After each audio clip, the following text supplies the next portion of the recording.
মকর সংক্রান্তির দিন বাচ্চাদের ঘুড়ি ওড়ানোর জন্য মোদিজি ও যোগীজির ছবি দেওয়া ঘুড়ি বিতরণ করতে দেখা গেল আসানসোল পৌরসভার 29 নম্বর ওয়ার্ডের বিজেপি কাউন্সিলর গৌরব গুপ্তকে।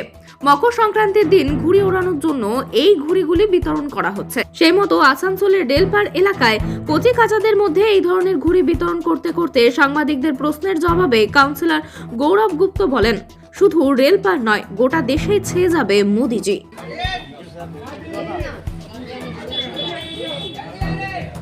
মকর সংক্রান্তি, তো মকর সংক্রান্তি উপলক্ষে আমরা রেলপাড়ে পতঙ্গ বিলি করছি সব বাচ্চাদের মধ্যে।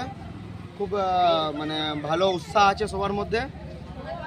এই পতঙ্গ নানা রকম মার্কেটে এসেছে। মোদিজি, যোগীজি, স্বামী রামদেব বাবা, এরকম ওনাদের ছবি লাগানো অনেক পতঙ্গ বিক্রি হচ্ছে।